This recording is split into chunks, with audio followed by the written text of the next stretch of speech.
बिस्मिल्लाहिर्रहमानिर्रहीम। अस्सलाम वालेकुम dear student, welcome to online class. Unit number 1 का हमारे पास है लेक्चर नंबर 5। टॉपिक हमारे पास क्या है? इंटरनल रिस्पायरेशन और cellular respiration. Type of respiration में हमने क्या पढ़ा था कि हमारे पास दो टाइप्स होती हैं, एक्सटर्नल रिस्पायरेशन और इंटरनल रिस्पायरेशन। एक्सटर्नल रिस्पायरेशन में हम लोगों ने क्या पढ़ा था? ब्रीथिंग प्रोसेस पढ़ा था। अब इंटरनल रिस्पायरेशन में हम पढ़ेंगे कि इंटरनल रिस्पायरेशन आपके पास होती क्या है। इंटरनल रिस्पायरेशन में आपके पास क्या होता है? Exchanges of gases between the cell of the body and blood. आपके जो सेल बॉडी में जितने भी सेल है और ब्लड, उनके दरमियान जो एक्सचेंजेस ऑफ गैसेस होंगी तो वो आपके पास क्या कहलाती है? सेलुलर रिस्पायरेशन और इंटरनल रिस्पायरेशन। इंटरनल रिस्पायरेशन एक स्लो प्रोसेस है, यानी ये आपके पास स्लो होता है, इस कोई फास्ट प्रोसेस नहीं है ये। और ये आपके पास क्या होता है? आपके बॉडी टेम्परेचर, जो नॉर्मल बॉडी टेम्परेचर है उस पर होता है। इसके लिए इंटरनल रिस्पायरेशन के लिए आपको हाई टेम्परेचर रिक्वायर नहीं होता। अब हमारे बॉडी में जितने भी सेल हैं उनको एनर्जी रिक्वायर होती है, और वो एनर्जी इनको क्यों रिक्वायर होती है? ताकि अपनी जो एक्टिविटी होती है उसको परफॉर्म कर सके। आपके सेल मुख्तलिफ, जो आपके जो सेल है वो मुख्तलिफ फंक्शन करते हैं, तो उन फंक्शन को परफॉर्म करने के लिए एनर्जी रिक्वायर होती है। अब ये एनर्जी वो कहाँ से लेते हैं? जब आप एयर इंटर करते हैं अपने बॉडी में, तो वो एयर जिसमें ऑक्सीजन, आपके पास एयर में क्या होता है? ऑक्सीजन होता है। तो ऑक्सीजन आपके पास क्या हो जाता है? ब्लड में डिफ्यूज़ हो जाता है, ब्लड में चला जाता है। तो ये ऑक्सीजन आपके ब्लड में लंग्स के ज़रिए जाता है, यानी आपके जो लंग्स में एल्वोलाई होते हैं, एयर बैग होते हैं, उनके ज़रिए आपके पास क्या होता है? ऑक्सीजन ब्लड में डिफ्यूज़ हो जाता है। और फूड जो हम लोग ले रहे होते हैं तो वो भी आपके ब्लड में एब्जॉर्ब होता है। यानी डाइजेस्टिव सिस्टम में हम लोगों ने स्टडी किया था कि आपके पास जो डाइजेशन कहाँ कंप्लीट होती है? स्मॉल इंटेस्टाइन में आपके पास डाइजेशन कंप्लीट हो जाती है। तो स्मॉल इंटेस्टाइन में आपके पास क्या होते हैं? विलाई होते हैं, और विलाई में आपके पास कैपिलरीज होती हैं। तो इनके ज़रिए आपके पास जितना भी फूड होता है, डाइजेस्टिव फूड, वो आपके ब्लड में क्या हो जाता है? एब्जॉर्ब हो जाता है। अब आपका जो ब्लड होता है, वो जो फूड एब्जॉर्ब हुआ है वो और ऑक्सीजन जो डिफ्यूज़ हो गया है, उन दोनों को क्या करता है? आपकी जो बॉडी की जितनी भी सेल है, हर एक सेल तक लेके जाता है। ये ब्लड आपके पास क्या होता है? इस ब्लड में फूड भी होता है और ऑक्सीजन भी होता है।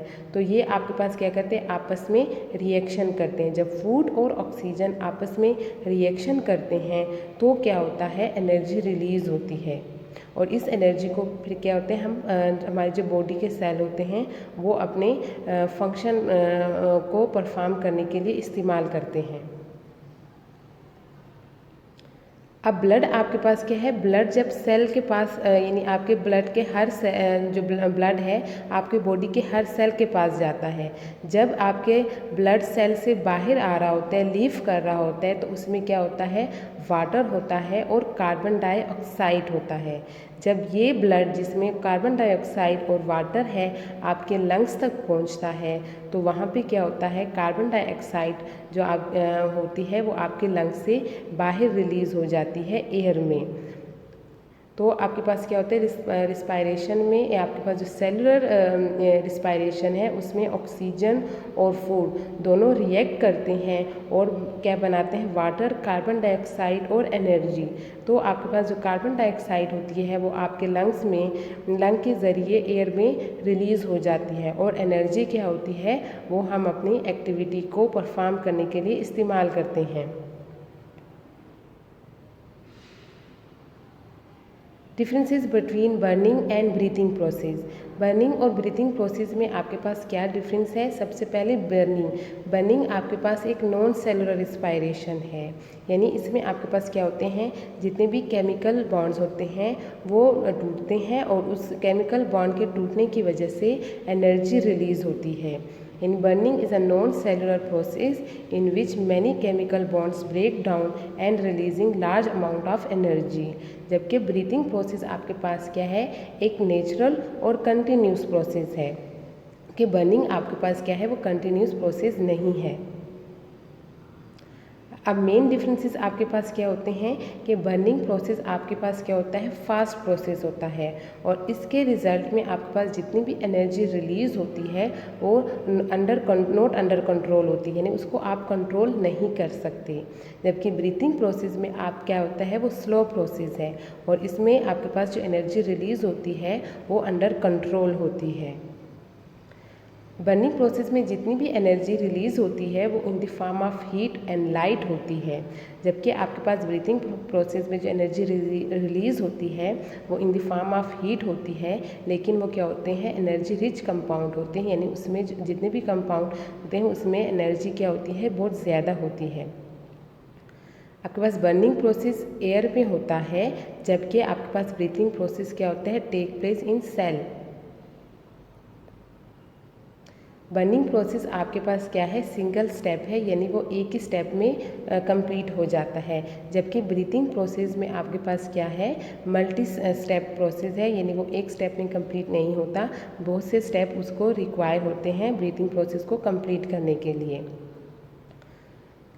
बर्निंग में आपके पास कोई इंजाइम इन्वॉल्व नहीं होता है। इंजाइम आपके पास क्या होते हैं, जो जितने भी लिविंग ऑर्गेनिज्म है वो सब्सटेंसेस प्रोड्यूस करते हैं, तो उस सब्सटेंसेस की मदद से आपके पास जो केमिकल या जो रिएक्शन होते हैं वो क्या हो जाते हैं, वो फास्ट होते हैं। आपके पास ब्रीथिंग प्रोसेस क्या होता है, वो एंजाइम्स पे कंट्रोल, यानी एंजाइम उसको कंट्रोल करता है। बर्निंग प्रोसेस में आपके पास मोर एनर्जी रिलीज होती है, जबकि ब्रीथिंग प्रोसेस में आपके पास एनर्जी क्या होती है, less amount of energy release होती है। बर्निंग प्रोसेस आपके पास हाई टेम्परेचर पे होता है, यानी इसके लिए आप क्या होते हैं, हाई टेम्परेचर रिक्वायर होता है, लो टेम्परेचर पे आपके पास बर्निंग प्रोसेस नहीं होता। जबकि ब्रीथिंग प्रोसेस आपके पास क्या है, वो आपकी बॉडी का जो नॉर्मल टेम्परेचर है उस पर भी हो जाता है। Thank you.